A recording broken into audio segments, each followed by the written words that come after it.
Jeshi la Polisi Kanda Maalum ya Dar es Salaam linapenda kutoa taarifa kuwa leo tarehe 17 mwezi wa 3 mwaka 2025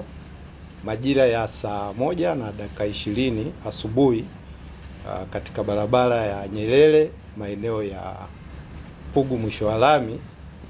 imetokea ajali ya magari mawili kugongana na kusababisha kifo cha mtu mmoja na majeruhi kwa mtu mmoja.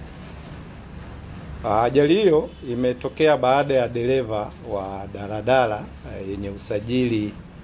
namba T580 EAE aina ya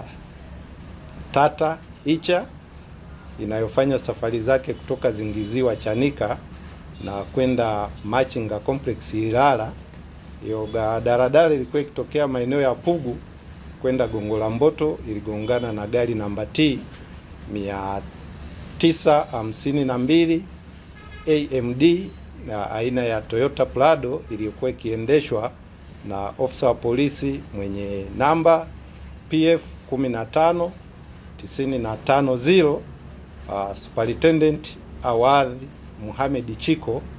ambaye pia ni mkuu wa polisi wilaya polisi Chanika, akiwa akitokea eneo la Gongo la Mboto kuelekea Pugu na kusababisha kifo cha ofisa huyo hapo hapo. Lakini pia ajali hiyo imesababisha majeruhi kwa WP namba 5616 Kopro Zubeda Ramadhani Sadala ambaye pia ni mfanyakazi wa polisi katika kituo cha polisi cha Chanika, aliyekuwa abiria kwenye gari namba T 552 AMD ambaye abiria huyu amevunjika mkono wa kushoto. Chanzo cha ajali hiyo ni baada ya dereva wa daladala kuyapita magari yaliyokuwa mbele yake bila kuchukua tahadhari na kusababisha kugongana uso kwa uso. Jeshi la polisi linamtafuta dereva wa daladala ambaye hajafahamika aliyetoroka baada ya kusababisha ajali hiyo. Pia Jeshi la Polisi Kanda Maalum ya Dar es Salaam linakanusha taarifa zilizotolewa na baadhi ya vyombo vya habari hapa nchini kuwa aliyefariki katika hiyo ajali ni kamishina wa operation na mafunzo Tanzania, Kamishina Awaz Juma Haji. Aidha, Jeshi la Polisi linaendelea na uchunguzi wa taarifa zilizokuwa zinasambaa katika mitandao ya kijamii zinazodai kuwa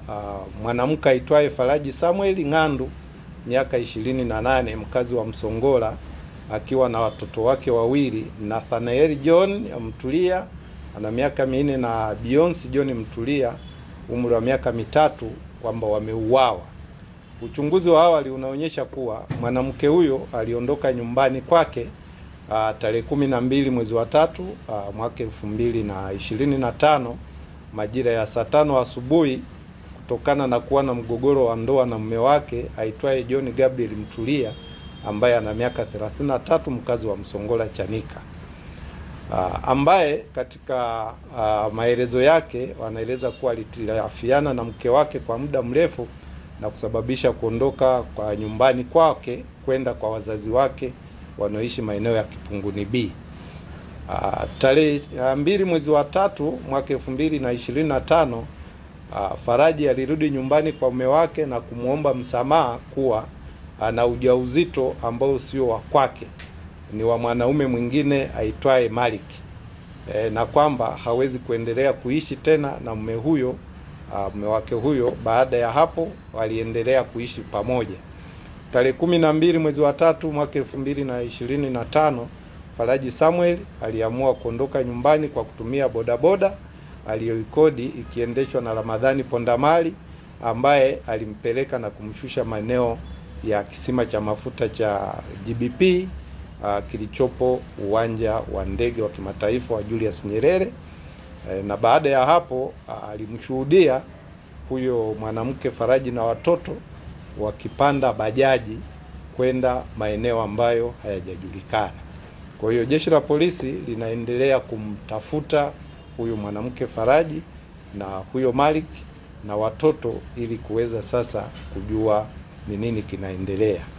Jeshi la Polisi Kanda Maalum ya Dar es Salaam linawaomba na linawataka watumiaji wa vyombo vya moto kwenye mabarabara yetu. Tunajua mabarabara yanatengenezwa, yako kwenye utengenezaji mkubwa. Kwa hiyo tunawataka na tunawaomba watumiaji wa vyombo vya moto barabarani kuchukua tahadhari na kujali sheria za alama zinazowekwa na watengenezaji wa mabarabara, lakini pia sheria zile za alama za barabarani zilizowekwa na TANROADS ili kuweza kuenda vizuri na kuepuka kusababisha ajali ambazo zinaleta shida katika jamii yetu.